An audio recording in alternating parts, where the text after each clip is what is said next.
Hello everyone, welcome back to my channel. If you're new to my channel, welcome. My name is Esther and I'm a study blogger. Today's video is sharing my experience of transitioning from a paper planning to digital planning, and I will be showing you how I do it and also give you some pros and cons of this transition. I will also be giving you my verdict at the end of the video, so please stay tuned.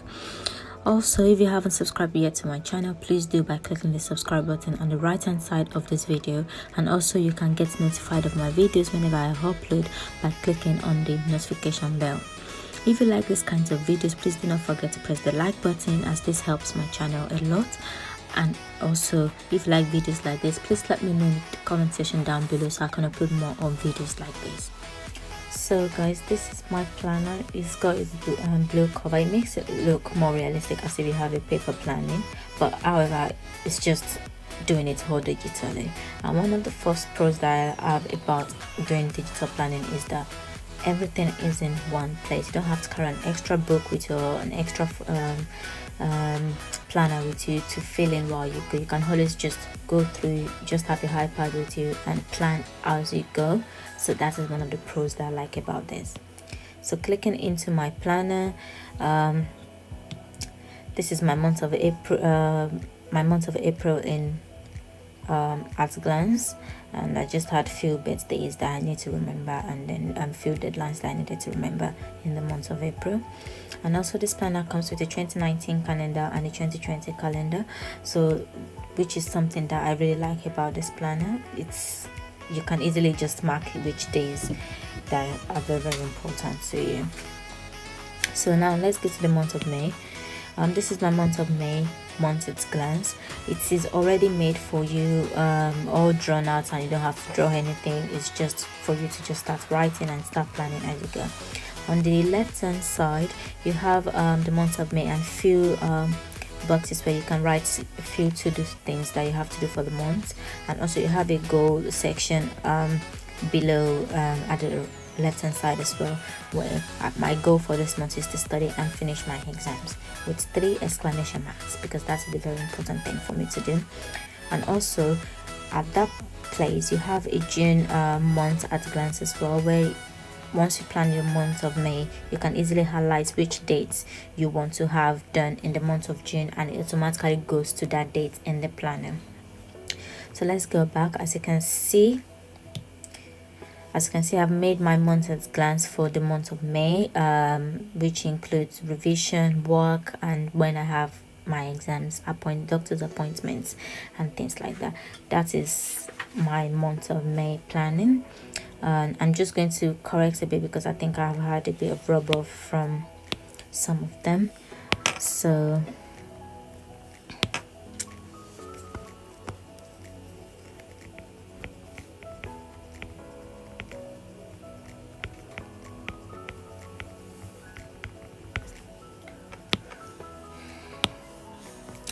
one cons that I find out about this is that you have to always transition from using the pen and not using the pen.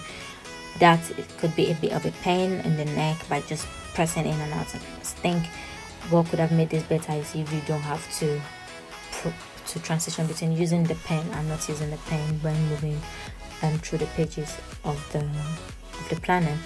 So the next thing is my weekly page, and on the weekly page, on the left hand corner of it, you have a big space where you can write what are your main goal for that week. And my main goal for that week is to study for my exams. And also, if you can see here, around the month of May session, I highlight the week that I'm planning for, because I like to say that way, that this week this is what I'm planning for, and this page is for this certain week. And then what I did was, from the 1st of May, I just wrote what I needed to do each day and make a box on it, that as I do them, I tick them as I go. So it's very, very important for me to keep up to date with what I'm planning to do. As you can see, on Wednesday, finished almost all I had, almost everything, but there's some things I couldn't do, so I know I can always move it to the next day. And second of all, I decided to attend one of my workshops on Thursday because it's almost exam period. All I want to do is studying and not attending any classes anymore. And also, as you can see here, that I end up highlighting my appointments because I'm someone that I tend to forget most of my appointments, so I try to highlight them as I go. And this is how I do the whole week of my weekly plan. Yep. So I can do the same thing for the months, for the week after, which is from the 5th to the 10th of May, and I'll show you how I do that. So highlighting the week, and then my plan for this week is to take things slowly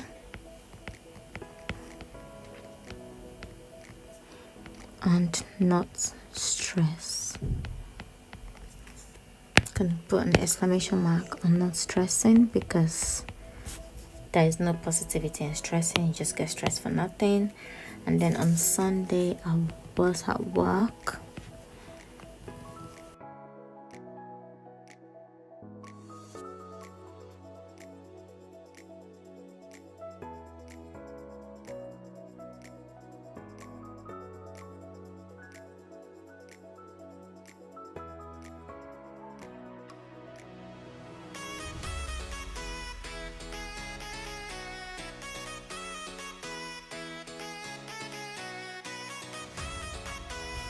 You can see the days I'm working, I try to like just put on arrow because if I'm working, I'm on a long day shift, so I'm just working for the whole day.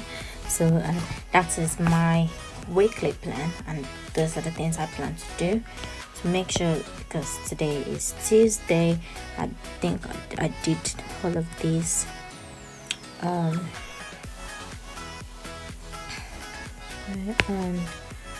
Not to forget to highlight, this is the bank holiday and I have a meeting somewhere. Okay, that's my weekly plan. That's my weekly plan for the month of May.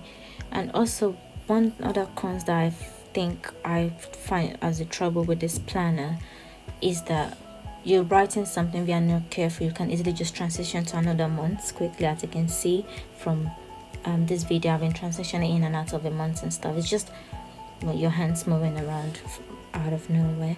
So this is what the month of May would look like, and this is what my typical planning would be. This is June, month at a glance. Is for the same thing as May, July, August, September, October, November, December, January, February, March. So this planner covers from the month of April to the end of March of 2020.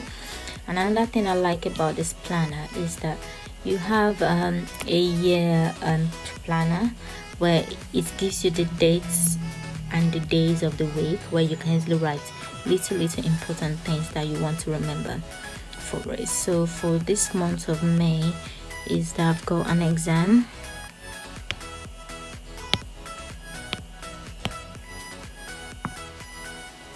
I've got an exam on the 21st. I've got my health case on this month.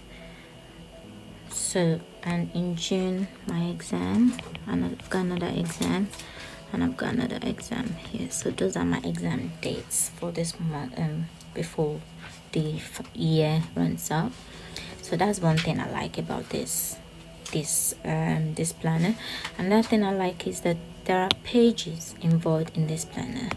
So there are pages where you can just use as notes, or you can use as bullet journaling normally, and you can decide which type of notes you want. Either is lined notes or dotted notes, or grid lines notes. You can choose that, or you can also choose a plain note if you're someone that likes plain notes as well.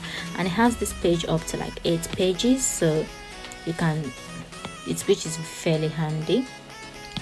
Another thing is that this is what the front page looks like. You have the year planner, page 1, page 2, page 3, page 4, page 5 to page 8, and the planner digital helper is made for you, and you have a photo material, and you can easily just share your planner straight directly to to any social media such as Facebook, Pinterest, YouTube, Instagram, Twitter, or on Etsy. Just try and join and share more of you using the planner with them. And that is literally it about this planner. I really love it so far. To me, my verdict is that I love it because it is very, very handy. I can go around with it whenever I want, and I don't have to worry about carrying an extra piece of book because that's going to make my bag more heavy, and it just makes my life more digital because all I have to do is go around with my iPad and I'm good to go for the day. So that's the most important thing for me. However, like I said, at iPad planner, our planners are very, very affordable. They are very, very nice and lovely. I just went with the color blue because it's quite simple and quite unique. There are colors in pink, yellow, just name it. You can just go to our page on Etsy and pick whichever one you want, and they are very, very affordable. And I'll link her in the description box below so you guys can see and check for it. And that's it. So I hope you guys like this video. If you do, please press the like button because this helps me a lot, and I'll see you guys in my next video. Have a good day and happy studying. Bye.